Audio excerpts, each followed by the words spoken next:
السلام علیکم ورحمۃ اللہ وبرکاتہ۔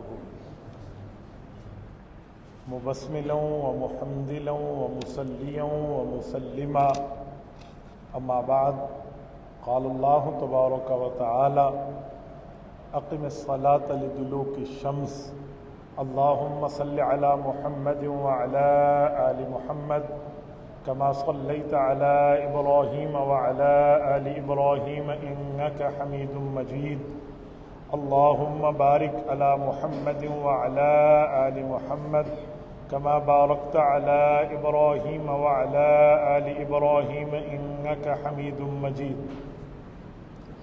میرے معزز دوستو، آج 1 نومبر 2024 اور اسلامی اعتبار سے 28 ربیع الثانی 1446 ہجری ہے۔ ربیع الثانی یہ اسلام کی ترتیب مہینوں کے اعتبار سے چوتھے نمبر کا مہینہ ہے۔ ربیع کا معنی بہار ہوتا ہے، ثانی کا معنی سیکنڈ، دوسرا ہوتا ہے، تو یہ دوسری بہار، یعنی اس زمانے میں موسم تبدیل ہوتے تھے تو اسے دوسری سردیوں کی بہار کہا جاتا ہے۔ ربیع الثانی میں اسلام کے متعلق کئی جہادی واقعات، کئی آیات کی نزول، کئی واقعات موجود ہیں، لیکن ربیع الثانی میں ایک خاص حکم آیا ہے جسے ہم حکم نماز سمجھتے ہیں۔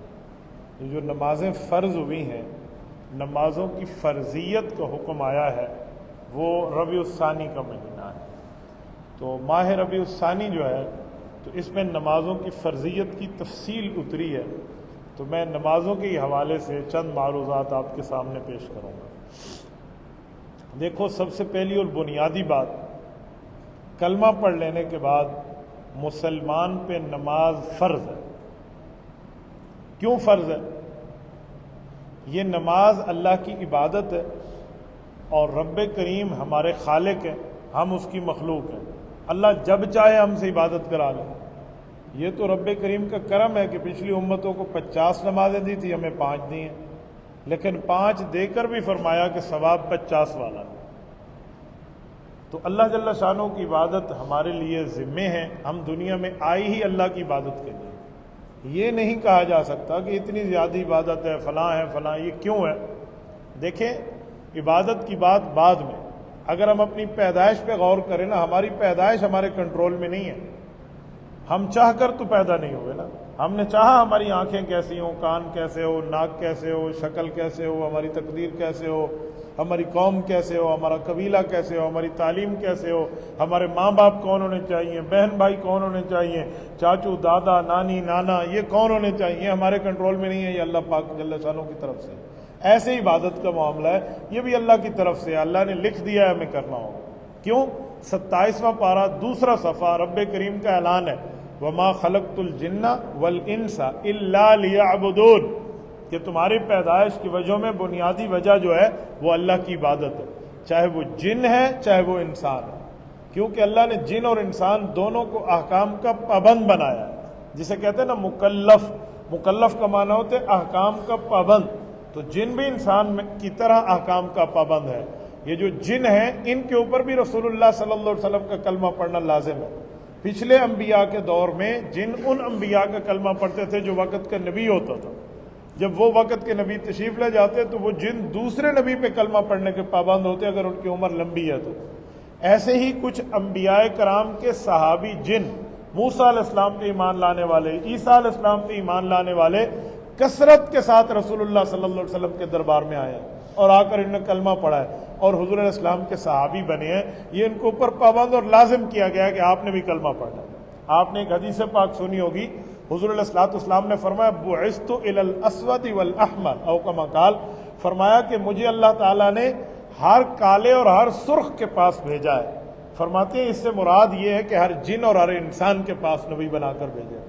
تو جیسے مسلمان پر عبادت لازم ہے، ایسے جنات پر عبادت لازم ہے۔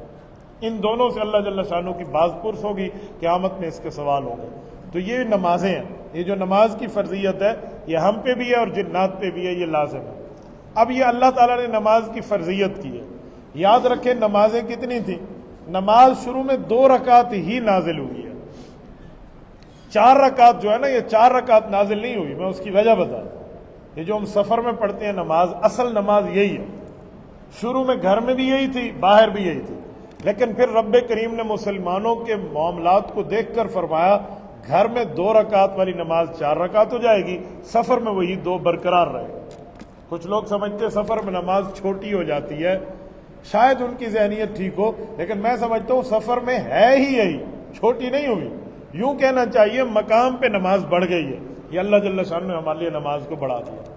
اب یہ جو عبادت ہے نا، ایک بات ذہن میں پکی بٹھا لیں کہ عبادت میں بندے کا عقل کا دائرہ کار کا دخل نہیں ہوتا۔ ہم عقل سے سوچ کے عبادت نہیں بنا سکتے، نہ عبادت کر سکتے۔ آپ کہیں گے عقل کا کیا مطلب؟ عقل تابع ہے، عبادت مطبوع ہے، عبادت اس سے آگے کی چیز ہے۔ میں سمجھانے کے لیے ایک بات آپ کی خدمت میں عرض کرتا ہوں۔ پیشاب اور پخانہ بندے کی شرمگاہ سے نجاست نکلتی ہے، لیکن وضو کرنے کے لیے ہم لوگ ہاتھ دھوتے ہیں، منہ دھوتے ہیں، بازو دھوتے ہیں، سر کا مسح کرتے ہیں، پاؤں دھوتے ہیں۔ استنجا ہو گیا تھا، کافی ہو گیا نا؟ تو پیشاب پخانے کے بعد پاؤں دھونے کا کیا مطلب ہے؟ ہاتھ دھونے کا کیا مطلب ہے؟ کونیاں دھونے کا کیا مطلب ہے؟ چہرہ دھوئیں، منہ کی کلی کریں، ناک میں پانی ڈالیں، سر کا مسح کریں، کیا مطلب ہے؟ یہاں عقل نہیں چلتی۔ اسے کہتے ہیں امر تعبدی، یہ اللہ کا حکم ہے، ایز اٹ ایز ہم نے کرنا ہے، اس پر ہم نے سوال نہیں کرنا۔ میں ایک مثال آپ کو سمجھاتا ہوں۔ حضرت علی رضی اللہ تعالیٰ سے ایک شخص ایک مرتبہ سوالات کر رہا تھا، عقل یوں کہتی ہے، آپ یوں کہتے ہیں، عقل یوں کہتی ہے، دین یوں کہتے ہیں۔ تو حضرت علی المرتضیٰ نے اسے ایک جواب دیا اور ایک سوال کیا۔ حضرت علی نے فرمایا کہ ہم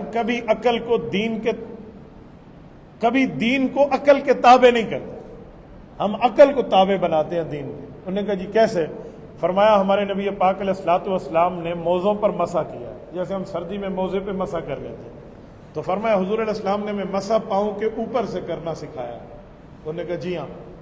تو فرمان لگے حضرت علی کہ عقل تو کہتی ہے کہ پاؤں نیچے سے گندا ہوتا ہے، تو صاف تو نیچے سے کرنا چاہیے۔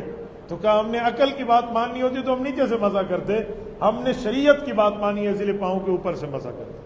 تو پتہ چلا عقل کا معاملہ یہاں ہم نے نہیں چلانا، ہم نے شریعت کو دیکھنا۔ اور پھر ایک سوال کیا کہ جی تم سمجھتے ہو کہ انسان کی طاقت ہے لہذا ہم اپنی عقل کے مطابق چلیں؟ کہ تمہاری طاقت ہے، کھڑے ہو جاؤ۔ وہ کھڑا ہو گیا، کہا جی ایک پاؤں اٹھاؤ، اس نے ایک پاؤں اٹھائے رکھا، فرمایا یہ پاؤں یہاں رہے، اس کو نیچے نہیں رکھنا، اور اب دوسرا اٹھاؤ۔ تو ایک وقت میں دونوں پاؤں بندہ کہاں اٹھا سکتا ہے؟ انہوں نے کہا دونوں نہیں اٹھتے۔ کہا اتنی طاقت ہے تمہاری، بولتے کائنات کے خالق پہ ہو، اعتراض تمہارا اللہ کی ذات پر ہے۔ یعنی اتنا ہی بندے کے لیے اپنا قدرت کا معاملہ نہیں ہے کہ میں ایک پاؤں اٹھا کے رکھوں اور دوسرا اٹھا لوں، مجھے دوسرے اٹھانے کے لیے پہلے کو نیچے رکھنا لازم ہے۔ تو خالق کائنات پہ ہم کیا بات کریں گے؟ یاد رکھیں یہ جو عقل کی ہم بات نہیں مانتے نا، اس کی بھی ایک لاجک اور وجہ ہے۔ آپ کہیں گے کون سی؟ عقل مخلوق ہے، اللہ خالق ہے، تو خالق کی طاقت زیادی ہے یا مخلوق کی زیادی ہے؟ ایک لفظ لوگ کہتے ہیں نا ہماری زبان میں کہ صحیح یہ تو ہتھاں دا جمع ہوا ہے، کسی کے بندے کے بارے میں کہتے ہیں یہ تو ہمارے ہاتھوں کا پلا بڑا ہے۔ جب ہاتھوں کا پلا بڑا ہم کہتے ہیں، یہ مطلب ہوتا ہے کہ بڑے کا تجربہ اور ایکسپیرینس اس سے کافی زیادہ ہے، یہ تو چھوٹے انہیں کیا پتا۔ تو بھئی عقل تو مخلوق ہے، اس کا تو کوئی معاملہ ہی نہیں ہے، رب خالق ہے۔ سنیں میں ایک جملہ سمجھانے کے لیے کہتا ہوں، کہتے ہیں جہاں عقل کی حد ختم ہوتی ہے نا، یہاں تک عقل سوچ سکتی، اینڈ آ گیا، لائن آف کنٹرول ہے، آگے عقل نہیں سوچ سکتی۔ کہتے ہیں اس جگہ سے خالق کی ربوبیت کی حدیں شروع ہوتی ہیں۔ اللہ تعالیٰ کا معاملہ رب کریم کا ہے، ہمارا کیا معاملہ ہے؟ ہم اس پر سوال پیدا نہیں کر سکتے۔ سائنسدانوں میں دیکھیں نا تو وہ اس پر کئی سوالات پیدا کرتے ہیں کہ چھوٹا سا آم ہے، اس کو تو اللہ نے اوپر لٹکا کے رکھا ہے درخت کے ساتھ، اتنا بڑا تربوز ہے اسے زمین پہ رکھا ہے، تو اس کی کئی وجہیں بتاتے ہیں۔ وہ کہتے ہیں اگر تربوز وہ درخت کے اوپر لٹکا ہوا ہوتا جیسے آم اور سیب لٹکے ہوئے ہیں تو ہوا سے اگر وہ گرتا تو کسی کا سر بھی نہ بچتا۔ تو یہ تو انہوں نے بات نکالی ہے نا، اس کی کئی وجہیں اور بھی ہو سکتی ہیں۔ تو ہم عقل کے پابند نہیں ہیں، ہم نے اس پہ نہیں سوچنا بھی اللہ نے کیسے کیا، بھی اللہ نے جیسے کیا ہے ویسے ہی کیا۔ یاد رکھیں عقل پہ بندہ شکست کھا جائے گا، شریعت پہ کبھی شکست نہیں کھائے گا۔ میں سمجھانے کے لیے آپ کی خدمت میں کہتا ہوں، علماء کرام سناتے رہتے ہیں کہ حضرت محبوب سبحانی ذل رحمانی حضرت مولانا شیخ عبد القادر جیلانی رحمۃ اللہ تعالی علیہ تشریف فرما تھے، تو کہتے ہیں شیطان نے ان سے بات کی اور اپنی شکل ظاہر نہیں کی، اپنی آواز ظاہر کی۔ اور آواز اس نے کیا ظاہر کی وہ ایسے لفظ بولنے لگا شیطان تاکہ یہ سمجھے کہ اللہ کی بات ہے، نعوذ باللہ من ذالک۔ شیطان نے ایک کونے سے آواز دے کے کہا، اوے میرے بندے عبد القادر، اب ظاہری بات ہے یہ لفظ تو خدا کا ہی ہے نا جو وہ بول رہا ہے، تو ظاہری بات ہے بندہ متوجہ ہوگا۔ کہا جی تیری عبادتیں، تیری ریاضتیں، تیری نیکیاں، تیری اچھائیاں، تیری بھلائیاں ہمیں قبول ہو گئی ہیں، بس آج کے بعد تیرے اوپر عبادت ختم، تیرے اوپر لازم نہیں ہے۔ اب ان نے غور کیا، فوراً سوچا کہ رسول اللہ صلی اللہ علیہ وسلم، صحابہ کرام، اہل بیت اعظام، اولیاء کرام کتنے بڑے گزرے ہیں، ان کی باتیں یقیناً اللہ کو قبول تھی، لیکن اللہ نے انہیں تو نہیں فرمایا کہ قبول ہو گئی ہیں آئندہ عبادت نہ کرو، بلکہ اللہ کے رسول صلی اللہ علیہ وسلم کو حکم ہے وَاعْبُدْ رَبَّكَ حَتَّىٰ يَأْتِيَكَ الْيَقِينُ، آپ نے موت تک فرض عبادت کو جاری رکھنا ہے، تو فرض عبادت جو ہے وہ تو موت تک جاری ہے۔ تو حضرت شیخ عبد القادر جیلانی نور اللہ مرکزہ نے سوچا مجھے کیا کہا جا رہا ہے، تو فوراً ان کے دل میں خیال بیٹھ گیا کہ یہ اللہ کا لفظ شیطان اپنی زبان سے بیان کر رہا ہے، تو جس طرف سے آواز تھی نے اس طرف دیکھ کے کہا شیطان مردود تمہیں شرم نہیں آتی، تم گمراہ کرتے ہو ہمیں، رسول اللہ صلی اللہ علیہ وسلم کو تو رب نے یہ بات نہیں فرمائی جس کے لیے اس کائنات کو بنایا گیا ہے، اور یہ مجھے کہہ رہے ہو۔ خاموشی چھا گئی، یہ چپ ہو گیا۔ کچھ ٹائم کے بعد دوسری طرف سے آواز آئی اور آواز بدلی ہوئی ہے، اور وہ بھی آواز اسی سے طرح کے معاملات میں الفاظ تھے کہ میرے بندے عبد القادر تجھے مبارک ہو، تجھے تیرے علم نے بچا لیا ہے، واقعی وہ شیطان کی آواز تھی۔ اب یہ بھی شیطان تھا، یہ دوسری آواز والا تھا۔ حضرت شیخ عبد القادر جیلانی رحمہ اللہ نے سوچا کہ مجھے تو میرے اللہ نے بچایا، علم نے تو نہیں بچایا، علم نے تو شیطان کو گمراہ کر دیا تھا، اس لیے تو وہ زمین کے اوپر راندہ درگاہ ہو کے اترا ہے، تو علم کی بات تو نہیں ہوتی ہے، تو اللہ کا فضل ہے، اللہ کا کرم ہے، اللہ کا احسان ہے، اللہ بچا رہے ہیں، اور یہاں مجھے کہا جا رہا ہے تیرے علم نے تجھے بچایا۔ علم کا تکبر بہت بڑا ہے، اللہ محفوظ رکھے۔ تو حضرت شیخ عبد القادر جیلانی رحمہ اللہ نے وہاں بھی آواز دے کر فرمایا تو بھی شیطان مردود ہے، مجھے میرے علم نے نہیں بچایا، مجھے تو میرے اللہ کے فضل نے بچایا۔ اب میں کیا کہنا لگا ہوں، بتانے یہ لگا ہوں کہ عقل نہیں چلتی، اگر عقل چلتی نا تو یہاں معاملہ مان لیا جاتا کہ بندہ نیک ہے، نیکیاں کر رہا ہے، بس ٹھیک ہے، اللہ راضی ہو گیا، جس کو اللہ دے دے، اللہ کی مرضی ہے، اللہ کے سہارے ہو رہے۔ اسی طرح کہتے ہیں ایک شیطان نے ایک اللہ والے سے مناظرہ کیا، شیطان کہتا تھا اللہ ایک ہے تو دلیل دو، تو بندہ دلیل دیتا کہ اللہ کے ایک ہونے کی یہ دلیل ہے کہ اللہ کائنات میں اکیلے، اگر دو ہوتے تو آپس میں لڑ پڑتے، لہٰذا کائنات کی لڑائی نہیں ہے تو اللہ ایک ہے۔ انہوں نے کہا جی دوسری دیں، پھر وہ دوسری دلیل دے، وہ توڑ دے، تیسری دے، دلیلیں دیتے دیتے دیتے شیطان دلیلیں توڑتا گیا۔ اب اس اللہ والے کے پاس 100 دلائل تھے، انہوں نے 99 دلیلیں پیش کر دی، 99 کی 99 شیطان نے توڑ دی، وہ کوئی ادھر ادھر اوٹ پٹانگ کر کے اپنا کوئی ڈھکوسلا سامنے مار دیتا اور یہ اللہ والے کی دلیل ٹوٹ جاتی۔ اب یہ پریشان ہو گیا کہ میری 99 دلائل تو ہوا میں اڑا دی ہے اس نے، ایک دلیل بچی ہے، وہ بھی اگر دے دوں اور یہ ادھر ادھر کر لے تو کیا بنے گا، توحید پہ ایمان نعوذ باللہ ختم نہ ہو تو کیا مسئلہ ہے۔ تو رب کریم کی طرف سے دل میں یہ الہام ہوا کہ اللہ کے بندے اسے جملہ کہیں کہ ہم نے رب کو عقل کی بنیاد پہ نہیں مانا، بغیر دلیل کے مانا ہے کہ ہمیں ہمارے نبی نے بتایا۔ کہیں سے دلائل پیش نہ کرو، فیکٹ پیش نہ کرو، پروف اور ایویڈنس پیش نہ کرو، اسے کہ رب کو ہم نے یؤمنون بالغیب وداؤٹ ایویڈنس، بغیر آنکھوں کے دیکھے ہم نے مانا ہے کہ نبوت نے بتا دیا، پر نبوت کا بتانا ایویڈنس ہے۔ انہیں یہ دلیل پیش کی تو شیطان سے اس کا جواب نہیں تھا، اس کے پاس کوئی جواب موجود نہیں تھا۔ چیزیں یہی ہوتی ہیں کہ ہم عبادت کو عقل کے تابع کرنا چاہتے ہیں، نہیں، عقل عبادت کے تابع۔ میں یہاں ایک جملہ سمجھانے کے لیے کہتا ہوں، یہ شریعت نے عورت کو حصہ جائیداد اور مال میں والد کے مال میں آدھا دیا ہے اور مرد کو پورا دیا، یعنی بیٹے کا حصہ مکمل ہے اور بیٹی کا حصہ آدھا ہے۔ قرآن کریم سورت نمبر 4 سورت النساء پارہ نمبر 4 رب کریم کا اعلان ہے للذکر مثل حظ الانثیین، کہ مرد کا حصہ دگنا ہے اور عورت کا حصہ اکارہ ہے۔ اس پر عقلیات کے سوال نہیں کرتے لوگ کہ عورت تو کمزور ہے، اس کو تو زیادہ حصہ دینا چاہیے تھا، ڈبل۔ حالانکہ یہ شریعت نے بات کی ہے نا، یہ عقل کے خلاف نہیں ہے، اس میں بھی دلیل موجود ہے۔ اگر ہم غور کریں تو شاید مرد کو 1 مل رہا ہے تو وہ بھی آدھا بچے گا اس کے پاس، عورت کو آدھا مل رہا ہے تو اس کا پورا ہو جائے گا۔ آپ کہیں گے کیسے؟ مرد نے کسی کی بیوی نہیں بننا، عورت نے کسی کی بیوی بننا ہے، مرد نے کسی کی بیٹی نہیں بننا، عورت نے کسی کی بیٹی بننا ہے، مرد نے کسی کی ماں نہیں بننا، عورت نے کسی کی ماں بننا ہے، مرد کسی کی بہن نہیں بنے گا، عورت کسی کی بہن بنے گی۔ تو عورت کی 4 حیثیتیں ہوئی، ماں والی، بیٹی والی، بیوی والی، بہن والی۔ اگر بہن ہے تو اس کو بھائی سے حصہ مل رہا ہے، بیوی ہے تو خامن سے مل رہا ہے، بیٹی ہے تو باپ سے مل رہا ہے، ماں ہے تو پھر بھی اس کو اولاد سے مل رہا ہے۔ تو پھر عورت کو آدھا باپ سے ملا اور آدھا یہ ملا، اس کا تو ایک ہو گیا۔ جو مرد کو ایک دیا اس کا تو آدھا ہو گیا، اس نے آدھا دینے آگے۔ لیکن ہم اگر صرف عقل کی بنیاد پہ لیں تو کہیں گے عورت تو کمزور ہے، سے تو آدھا حصہ دیا گیا۔ لیکن یہاں عقل نہیں چلے گا، شریعت کی بات چلے گی، یہاں شریعت کا معاملہ۔ کچھ لوگ شریعت پہ اعتراض کرتے ہو کہ جی ایسا، میں مثال کے طور پہ ایک جملہ کہہ رہا ہوں۔ شریعت اسلامیہ کا قانون ہے کہ کوئی آدمی اگر چوری کرے، چوری کی ایک مقدار ہے، پورے 200 درہم کی چاندی کے ریٹ کی پوری مقدار ہے، اس مقدار پر رب نے فرمایا فَقْطَعُوا أَيْدِيَهُمَا، ان دونوں کے ہاتھ کاٹ دو، جو چور مرد ہو یا چور عورت ہو۔ ہاتھ کاٹنے کا حکم اللہ کے قرآن نے دیا۔ اس پر لوگ سوال کرتے ہیں جی کیوں ہاتھ کاٹ دیں؟ ہاتھ کاٹنے کا حکم تو بہت برا ہے، یہ تو فلاں ہے۔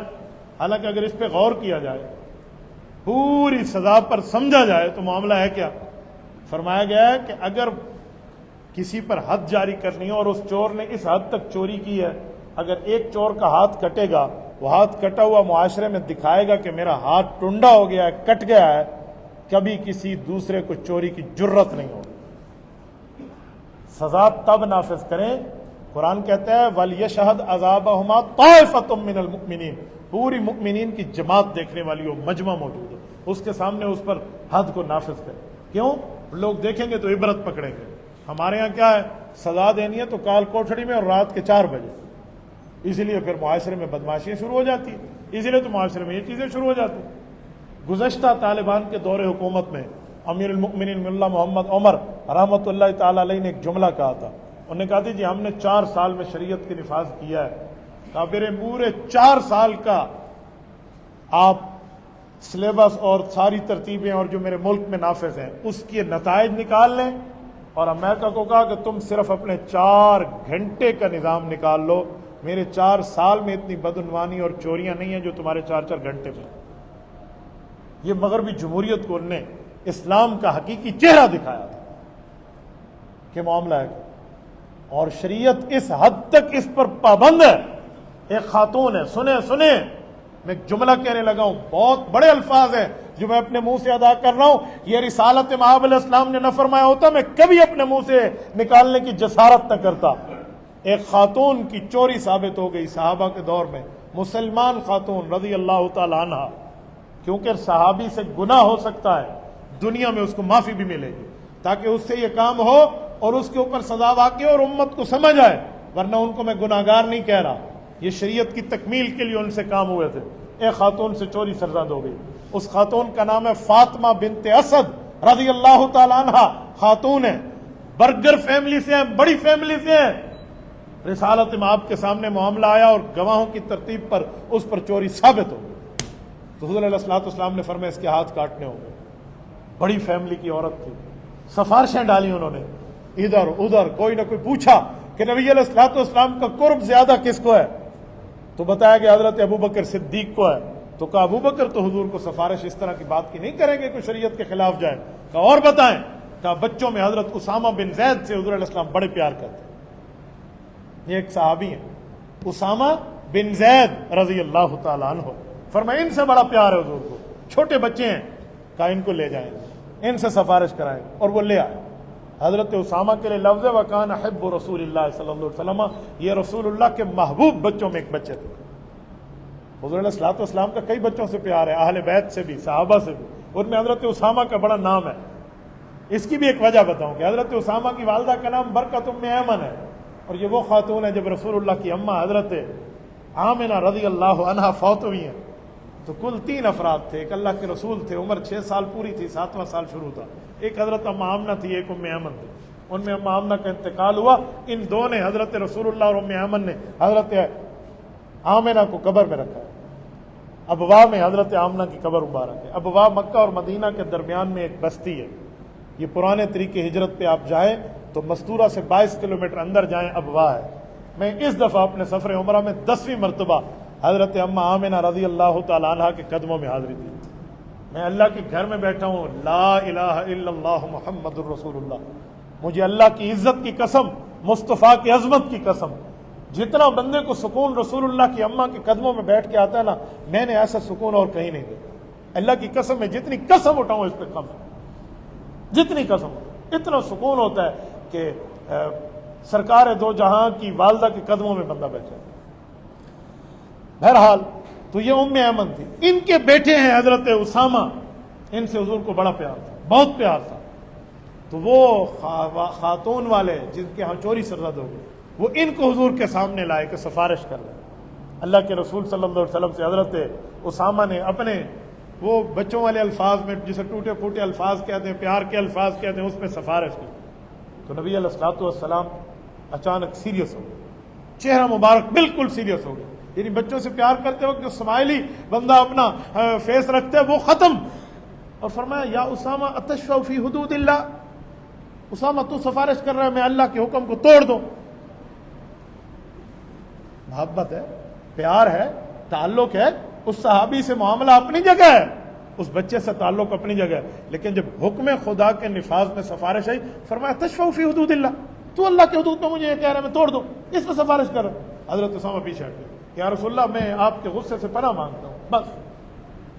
اور پھر نبی علیہ السلام نے جو لفظ ارشاد فرمایا، جسے میں نے کہا کہ یہ حدیث نہ ہوتی نا، میں اپنا زبان میری کٹ جائے میں جملہ نہ کہوں، حضور نے فرمایا یہ تو فاطمہ بنت اسد ہے، یہ اسد کی بیٹی فاطمہ ہے، اس کے میں نے ہاتھ کاٹنے کا حکم دیا چوری پہ۔ فرمایا لو کانت، اے کاش اگر، ساری میں ترجمہ کر رہا ہوں، فرمایا اگر فاطمہ بنت محمد بھی ہوتی نا، خاتون جنت، جنت کے سرداران نوجوانوں کے حضرت حسن حسین، ان کی اپنی جنت بھی اماں فاطمہ کے قدموں میں جو والدہ ہیں، ان کا فرمایا اپنی چوتھی اور چہیتی بیٹی حضرت فاطمہ رضی اللہ عنہ کی آمد پہ حضور گھر میں کھڑے ہو جاتے تھے۔ اسی لیے فاطمہ کا لقب زہرا ہے، زہرا پھول کو کہتے ہیں، پھول سے خوشبو بکھرتی ہے، ان سے نسل محمدی دنیا میں سیدات عام ہے۔ فرمایا اگر فاطمہ بنت محمد بھی چوری کرتی نا اور یہ معاملہ ثابت ہو جاتا تو میں لقطعت یدہا، میں اس کے ہاتھ بھی کاٹنے کا حکم جاری کرتا۔ اب کوئی اس پر سفارش کی بات کرے، جی عقل یہ کہتی ہے، فلاں یہ کہتے، فلاں یہ، بھئی معاشرے میں ناسور ختم کرنا ہے تو شریعت کی نفاذ کرنا ہوگا۔ تبھی میں نے آپ کو کہا کہ عقل کے معاملات نہیں چلائیں گے، بس شریعت نے جہاں دیا وہاں چلائیں۔ تو نماز فرض ہے، اس فرضیت میں عقل نہیں چلائیں۔ آج رکعتیں کم کر لیں، آج زیادہ کر لیں، بڑھا لیں۔ میں ایک جملہ کہنے لگا ہوں، سنیں مجھے ذرا غور سے آپ جواب دینا، یہ گفتگو کے خلاصوں میں ایک خلاصہ ہے۔ ہم جو پہلا کلمہ طیبہ پڑھتے ہیں، یہ مکمل کلمہ ذرا آپ پڑھیے اپنی زبان سے، لا الہ الا اللہ محمد الرسول اللہ، پورا کلمہ ہے یا نہیں ہے؟ اصلی کلمہ اسلام ہے۔ جب ہم اذان دے رہے ہوتے ہیں، اذان کا آخری لفظ کیا ہے؟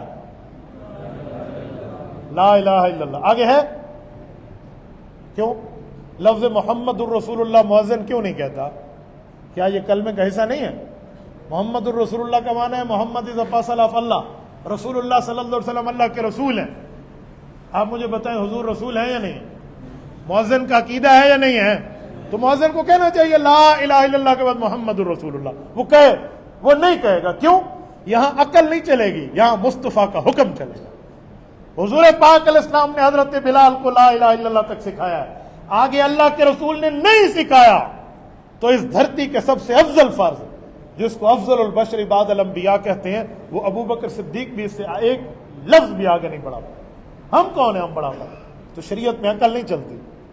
اب کوئی کہ ادھا کلمہ پڑھ دے کھڑوتے ہوئے صاحب، آدھا کلمہ پڑھ رہے، پورا پڑھ لیں، ثواب کا کام ہے۔ لوگ کہیں گے پورا کلمہ پڑھنا ثواب ہے، پر ادھر اتنا پڑھنا ثواب ہے جتنا مدنی کریم نے سکھایا۔ تو پتہ چلا عبادات میں عقل نہیں چلتی، بس جو حضور نے بتا دیا۔ اور نماز فرض ہے نا، اور یاد رکھیں قرآن کا اعلان ہے ان الصلاۃ کانت علی المؤمنین کتابا موقوتا، اللہ فرماتے ہیں میں نے نماز تمہارے اوپر وقت مقررہ پہ فرض کی ہے، مقرر وقت اللہ نے کی ہے۔ یہ جو ہم اوقات مقررہ لکھ دیتے ہیں، نماز کے اوقات لکھے ہوئے ہیں، یہ جو ہمارے لیے گھڑیال لگے ہوئے ہیں، یہ ہم نے مقرر نہیں کی ہے۔ یہاں سے یہاں تک ٹائم ہے، یہ اللہ نے بتایا، اس دوران ہم کسی وقت نماز پڑھ لیتے ہیں۔ ہمارے یہاں یہ ہے، ورنہ امام یا مولوی یا کوئی مفتی یا کوئی عالم یا محدث فقیہ نماز کے اوقات مقرر نہیں کرے گا، وہ اللہ رسول نے بتا دیا۔ اللہ تعالیٰ آپ کو مکہ مکرمہ لے جائے، اللہ آپ کی برکت سے ہمیں ملے. مجھے یہ سعادت ملی ہے, میں آپ کو سمجھانے لگا ہوں, ذرا غور کرنا.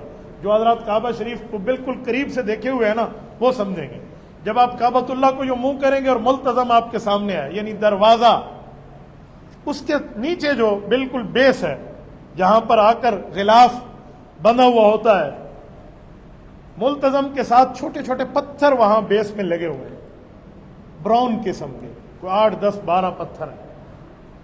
یہ پتھر وہ ہیں جس مسلح پر حضور علیہ الصلوۃ والسلام اور حضرت جبرائیل ٹھہرے تھے, اور اللہ نے حضرت جبرائیل کو بھیجا تھا کہ جائیں حضور علیہ الصلوۃ والسلام کو نمازوں کے اوقات بتائیں. تو جبرائیل اور اللہ کے رسول نے نماز پڑھی ایک دن تمام نمازوں کے شروع وقت میں, دوسرے دن نماز پڑھی تمام نمازوں کے آخر وقت میں, اور پھر فرمایا اس کے درمیان نماز کا وقت ہے. مثلا صبح کی نماز کا وقت اس وقت شروع ہوتا ہے جب صبح صادق ہے, اور ختم کب ہو رہا ہے جب اشراق کا وقت شروع ہو رہا ہے. تو اس کے دوران جب بھی آپ پڑھنا چاہیں. ظہر کب شروع ہوتی ہے؟ زوال کے بعد. اور ظہر کب ختم ہوتی ہے؟ فرمایا جب 2 مثل سایہ ہو جائے, یعنی اذان عصر تک, اذان عصر تک ظہر رہتی ہے. فرمایا اس کے دوران پڑھ لیں. ہاں بہتر ہے کہ آپ سردیوں میں پہلے پڑھ لیں, گرمی میں تھوڑا دیر کر کے پڑھیں, یہ مصنون طریقہ. عصر کب تک ہے؟ فرمایا عصر 2 مثل ہونے کے بعد شروع ہے. کب تک ہے؟ فرمایا غروب شمس تک ہے, آفتاب کے ڈوبنے تک ہے. اس دوران جب بھی آپ پڑھ لیں, لیکن بہتر ہے لیٹ نہ کریں, جلدی ہی پڑھ لیں. نبی علیہ السلام نے عصر کو جلدی پڑھنے کی ترغیب دی. اچھا مغرب اور عشاء کا وقت کیا ہے؟ فرمایا مغرب کا وقت وہ ہے جب سورج ڈوبتا ہے. کب تک؟ جب تک شفق احمر طلوع نہیں ہو جاتی. یہ کم از کم کوئی 1.25 گھنٹے 1.5 گھنٹے کا ٹائم ہوتا ہے مغرب کا. اس دوران آپ جب بھی چاہیں پڑھ لیں. لیکن اگر آپ مقام پہ گھر میں موجود ہیں, کوئی عذر نہیں ہے, تو فوراً پڑھ لیں. رسول اللہ صلی اللہ علیہ وسلم نے مغرب فوراً پڑھی ہے. لیکن اگر سفر میں ہے یا کوئی عذر ہے تو بندہ عشاء سے پہلے مغرب پڑھ سکتا ہے. اور عشاء کی نماز کا وقت کیا ہے؟ فرمایا شفق احمر طلوع ہو گئی ہے, 1.5 گھنٹہ تقریباً گزر چکا ہے, مغرب کو اب عشاء شروع ہو گئی. کب تک؟ جب تک صبح کی اذان نہیں آتی. تہجد کے وقت تک بھی عشاء کا نماز کا وقت رہتا ہے. یہ وقتوں میں ایک دن شروع میں پڑھائی جبرائیل نے, ایک دن آخر میں پڑھائی. فرمایا درمیانی ٹائم نماز کے. جس مسلح پہ پڑھائی نا, یہ اسی مسلح کے پتھر ہیں جو کعبۃ اللہ شریف میں لگے ہوئے. ٹھیک ہے, تو یہ اوقات تو اللہ رسول نے بتائے ہیں, ہمارے بتائے ہوئے نہیں. تو اس لیے نماز کو مقررہ وقت پہ پڑھیں. یہاں ایک میں مسئلہ بیان کرنا ضروری سمجھتا ہوں. آج کل ہم سے لوگ پوچھتے بھی ہیں, کال پہ بھی پوچھتے ہیں, ویسے بھی لوگ پوچھتے ہیں. جی حدیث پاک میں رسول اللہ صلی اللہ علیہ وسلم نے ایک مرتبہ نمازوں کو جمع کیا تھا. میں نے کہا جی ہاں حج پہ کیا ہے. تو آپ بھی حج پہ جب تشریف, اللہ آپ سب کو حج پہ لے جائے, اپنی فیملی سمیت لے جائے. اس میں جتنی رکاوٹیں اپنے کرم سے اللہ رکاوٹوں کو دور فرمائے. حج پہ آپ جائیں تو 2 نمازیں اکٹھی پڑھیں عرفہ کے دن. ہم نے بھی الحمدللہ پڑھی ہیں, آپ بھی پڑھیں. تو کہتے ہیں مدینے میں بھی ایک دن اللہ کے رسول صلی اللہ علیہ وسلم نے نماز اکٹھی کی تھی, تو 2 نمازیں ایک ٹائم پہ پڑھی تھی. اور یہ بھی حدیث ہے, اور ٹھیک حدیث ہے. میں اس کی تشریح کرنے لگا ہوں کہ اس کا مطلب کیا ہے. تو لوگ سمجھتے 2 نمازیں ایک وقت میں پڑھ لو. عذر کیا ہے؟ اجی میں گاڑی پہ جا رہا ہوں, یہ گاڑی والا روکے گا نہیں, مجھے پتا ہے یہ بڑی سخت کمپنی ہے, 2 نمازیں ایک وقت میں پڑھ لوں. اچھا میں گاڑی میں بیٹھا رہا, نماز نہیں پڑھ سکا, خواتین ہیں راستے میں, ان کو مسجد نہیں ملتی, وہ گھر آ کے ساری اکٹھی پڑھ لیں. یہ گناہ کا کام, غلط ہے. نماز وقت پہ پڑھنا فرض ہے. آج کل تو کمپنی نے باقاعدہ لکھا ہوا ہے کہ آپ نماز کے لیے رکوا سکتے ہیں. بھائی پولیس کی تفتیش کے لیے ہے, چوکی پہ رک سکتی ہے, تو اللہ کے لیے 2 رکعت پڑھنے میں موت پڑتی ہے تو وہاں بالجبر رکوایا کرے, ورنہ ایسی ٹرانسپورٹ میں سفر کرنے کی ضرورت ہی نہیں ہے. تو میں ایک جملہ سمجھاؤں, جو رسول اللہ صلی اللہ علیہ وسلم نے 2 نمازیں جمع کی, اس کا کیا مطلب ہے؟ سنیں, اس جمع کا یہ مطلب نہیں ہے کہ حضور پاک نے عصر کے وقت میں دونوں نمازیں پڑھ لی, ظہر بھی پڑھ لی, عصر بھی پڑھ لی, یا مغرب کے وقت میں دونوں پڑھ لی, مغرب بھی پڑھ لی, عشاء بھی پڑھ لی, یا عشاء کے وقت میں دونوں پڑھ لی کہ مغرب پڑھ لی, عشاء پڑھ لی. یوں نہیں ہے, یہ جمع صورتن ہے. جمع رسول اللہ صلی اللہ علیہ وسلم بین الصلاتین بغیر سفر و بغیر مطر و بغیر خوف. یہ حدیث پاک ہے کہ حضور نے بغیر خوف کے, بغیر عذر کے, بغیر سفر کے, بغیر بارش کے گھر میں 2 نمازوں کو جمع کیا. کیا مطلب؟ حضور علیہ الصلوۃ والسلام نے ایک نماز کو اس کے آخری وقت ختم ہونے سے تھوڑا وقت پہلے پڑھی, اور دوسری نماز کو شروع ہونے میں بالکل پڑھی. میں سمجھانے کے لیے کہنے لگا ہوں, توجہ رکھیں.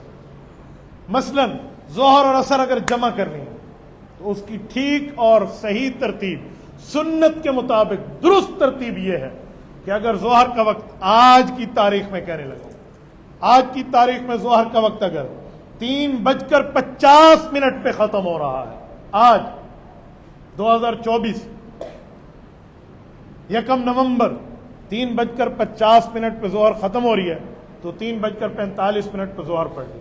5 منٹ گزار کے یا 3:40 پہ کر لیں، 10 منٹ گزار کے جیسے 3:51 3:52 پہ اثر شروع ہوئی ہے تو پھر اثر پڑھ لیا، وہ بھی اپنے وقت پہ، یہ بھی اپنے وقت پہ۔ یہ ہے جمع صلاۃ رسول اللہ جو گھر میں کی ہے، حج کے علاوہ کہہ رہا ہوں۔ حج میں حضور پاک علیہ السلام نے ایک وقت میں 2 پڑھ لی ہیں، وہ پرابلم نہیں ہے، وہاں آپ پڑھ سکتے ہیں۔ وہ پورے زندگی میں ایک دفعہ جو حج ہے وہ اسی پر ہے۔ تو یہ نمازیں ہیں۔ اور ہمارے والے کیا سمجھتے، اثر میں ہی ظہر پڑھ لیں، ظہر میں ہی اثر پڑھ لیں، ایسا نہیں ہے، یہ بڑا فرق ہے۔ میں سمجھانے کے لیے آپ کو ایک جملہ کہنے لگا ہوں۔ رات میں اسٹیج پر بیٹھا تھا جامعہ عثمانیہ خانگڑھ ضلع مظفر گڑھ، انہوں نے مجھے کہا کہ حضرت آپ کی گفتگو کا وقت 11:30 بجے، میں 11:30 بجے اسٹیج پہ پہنچ گیا، لیکن مجھ سے قبل ایک ہمارے ماشاءاللہ عالم دین گفتگو فرما رہے تھے، ان کی گفتگو تھوڑی لمبی ہوئی تو 12:15 بجے جا کے مجھے وقت ملا۔ تو میں نے وہاں ان حضرات سے کہا کہ میں 31 اکتوبر 2024 تمہاری اسٹیج پہ تھا اور رات کے 12 بجے کے بعد 1 نومبر شروع ہو گئی ہے۔ کہتے جی ہاں۔ میں نے کہا اب میں کہہ سکتا ہوں کہ پچھلے مہینے میں تمہاری اسٹیج پہ آیا تھا اور اگلے مہینے جا رہا ہوں۔